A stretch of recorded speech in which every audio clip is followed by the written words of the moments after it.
Bonjour à toutes et à tous, bienvenue dans notre rendez-vous couture du week-end. On se retrouve aujourd'hui pour faire une nouvelle vidéo, cette fois sur les finitions. Je vais vous apprendre 5 techniques faciles, vraiment du tout cuit, du tout cuit pour faire vos finitions, surtout pour finir l'intérieur de vos vêtements proprement et pour que vos projets aussi soient plus durables. On a d'abord la couture anglaise qui est aussi à l'international, c'est assez drôle. En anglais, on appelle ça de French seam, donc la couture française, je ne sais pas pourquoi. Comment finir au point zigzag sans qu'il y ait besoin d'utiliser par exemple la surjeteuse. Comment finir un projet en biais, donc comment faire son propre biais sans besoin de l'acheter. J'ai aussi une autre technique du coup qui ne nécessite pas de machine à coudre, ça se fait principalement quand vous découpez vos tissus. Et enfin la dernière technique qui s'appelle le retourné piqué. Et surtout, comme je l'ai déjà dit, avoir de belles finitions permet aussi que vos créations soient beaucoup plus durables dans le temps. Donc ce n'est pas non plus à négliger et il faut que l'intérieur soit aussi beau que l'extérieur. On va commencer, cette intro était déjà trop longue. On va commencer maintenant. C'est parti. On commence déjà par préparer bien sûr sa machine à coudre. Je vous conseille déjà de commencer à apprendre ces techniques avec des chutes de tissu que vous allez venir couper en deux pour vous retrouver avec 2 morceaux de tissu. Alors, on va commencer déjà par la couture anglaise. La couture anglaise, elle se prépare déjà endroit contre endroit, donc c'est-à-dire, on l'a vu dans la précédente vidéo, l'endroit, c'est le côté extérieur du tissu, le côté le plus lumineux, celui qui a le plus de relief, et l'envers, c'est le côté un peu plus terne du tissu. Je viens épingler mes pans de tissu endroit contre endroit, et on va venir piquer à 0,5 cm en point droit tout le long de notre projet. On n'oublie surtout pas les points d'arrêt, on avance et on recule et on continue.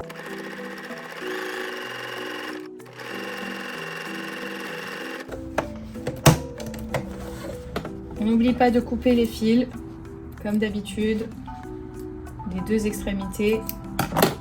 Donc sur le côté extérieur du tissu, nous devons nous retrouver avec une couture. Au fer à repasser, on va venir repasser cette couture. Donc on vient mettre à plat notre projet et on va ouvrir notre couture pour ensuite repasser au milieu de celle-ci.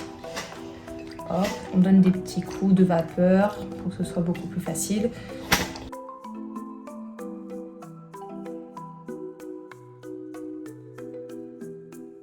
Vous venez par la suite plier votre bout.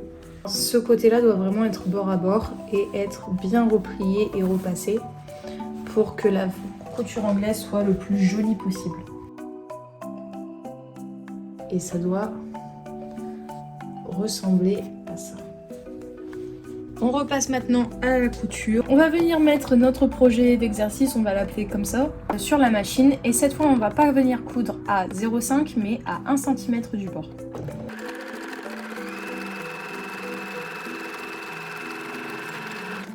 Votre intérieur doit ressembler à ça. Bien sûr, vous pouvez les faire beaucoup plus fines.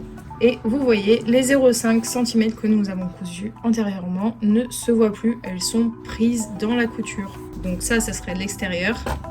Et ça, c'est l'intérieur.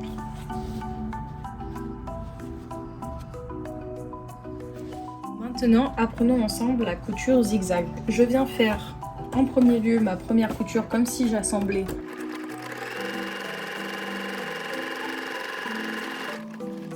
c'est une simple couture qu'on fait. Et ensuite, je vais venir sélectionner mon point zigzag. Généralement, votre point zigzag, vous pouvez aussi régler sa taille. Par exemple, quand l'aiguille va taper la première fois, il faut qu'elle soit sur la ligne de votre couture que vous avez faite avant. Une fois que vous avez ce repère, vous pouvez continuer tout droit.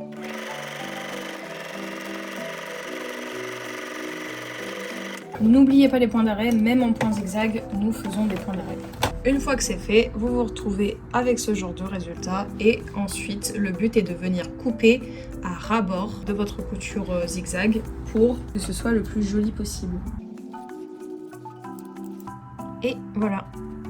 Ainsi, votre couture est déjà un peu plus propre et elle ne s'effilachera pas aussi facilement car elle sera arrêtée par le point zigzag. Mais c'est une finition simple, efficace et facile si jamais vous n'avez pas le temps. Passons maintenant à la finition du biais. Pour créer votre biais vous-même, vous allez venir découper dans un tissu à 45 degrés un rectangle, on va dire 3 cm sur 30 cm. Et vous devez vous retrouver avec une bande de tissu. Et je vais venir préparer mon biais au fer à repasser, c'est comme ça que je prépare. Sinon vous pouvez l'acheter déjà préparé dans le commerce, c'est aussi très utile et ça vous fait gagner un peu plus de temps. Pour venir préparer mon biais au fer à repasser, j'utilise ce genre d'outil qui me permet de créer mon biais très facilement. On va plier des deux côtés du tissu, le tissu se rejoigne en son milieu, comme ceci. Vous allez repasser une première fois pour plaquer le tissu et ensuite rabattre une dernière fois votre biais et venir repasser encore une fois. Vous venez plier votre tissu comme si vous alliez préparer manuellement et vous venez l'insérer. En fait, ce qui est bien avec cet outil, c'est que ça plaque directement votre tissu à votre place. Et ensuite, vous n'avez plus qu'à repasser par-dessus. C'est très efficace et très utile et ça vous fait gagner un temps fou. Et vous devez venir vous retrouver avec un biais que vous pouvez ouvrir et qui sera déjà précassé. Même dans le commerce, en fait, ce qu'ils font, c'est qu'ils le précassent déjà pour vous. Et on va venir l'assembler du coup. Alors, en épinglant bien sûr tout autour, vous pouvez venir piquer sur la première pliure de votre biais.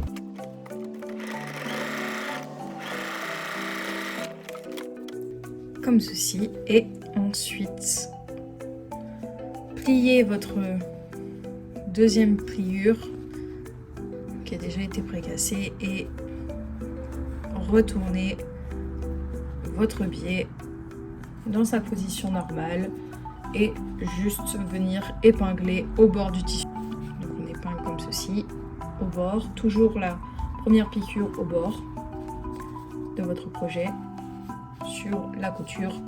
Nous allons venir piquer à 1 mm, 2 mm.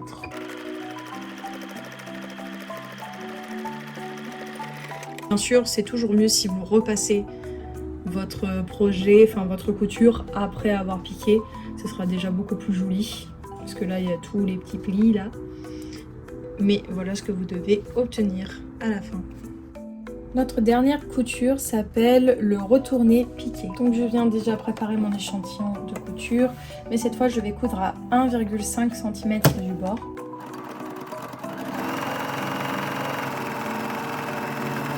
Selon moi, cette finition est assez jolie pour le faire sur l'endroit et sur l'envers. Donc à vous de voir si vous voulez qu'elle soit visible ou non. On va venir ensuite repasser le milieu de notre couture, comme ceci. Et je vais ensuite venir rabattre à 0,5 cm de tissu que je vais épingler au bord verticalement, comme toujours. Donc on peut venir aussi le préparer directement au fer à repasser. Mais je préfère le faire là pour l'instant à la main. Vous devez avoir un premier résultat comme ça. Je viens ensuite piquer au bord de ma pliure.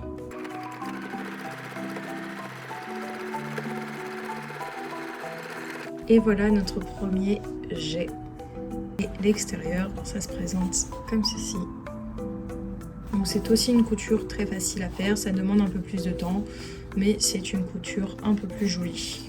Et voilà le résultat final. Donc n'oubliez pas à chaque fois de repasser vos coutures pour éviter, surtout si vous avez un tissu qui marque énormément, pour éviter que ces petits trous soient apparents et ils vont se refermer grâce à la vapeur. Et l'extérieur aussi. Surtout n'oubliez pas que si vous faites ce genre de finition, il faut toujours préparer les valeurs de couture. Par exemple pour cette finition là, on a utilisé 1,5 de valeur de couture pour pouvoir rabattre 0,5 de l'autre côté et ensuite garder 1 cm de valeur apparente. Smooth transition. Si jamais vous êtes des gros flemmards comme moi pour les finitions, je vous conseille déjà de couper vos pièces au ciseau cranteur Cela va éviter en fait que le tissu s'effiloche. Voilà, ça va créer des espèces de petits triangles. Vous allez juste faire une couture simple et votre finition est déjà prête.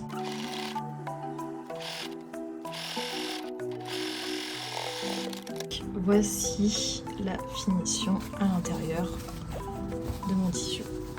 Je peux précasser l'intérieur de mon tissu au fer à passer pour qu'elle soit ouverte et beaucoup plus jolie. Vous pouvez aussi, c'est repiquer à l'extérieur en nervure si jamais vous voulez plaquer cette couture à l'intérieur.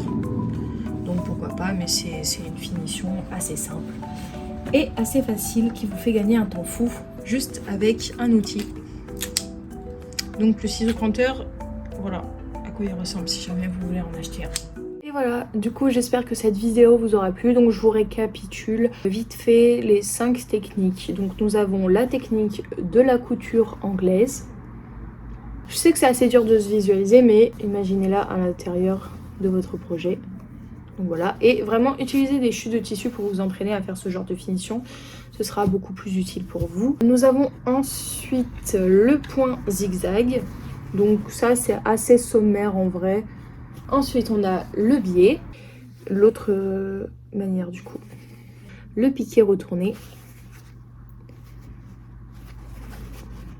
N'oubliez pas, attention aux valeurs de couture pour le piqué retourné et la couture anglaise. Et enfin, la plus simple et peut-être aussi une des plus efficaces, le ciseau cranteur.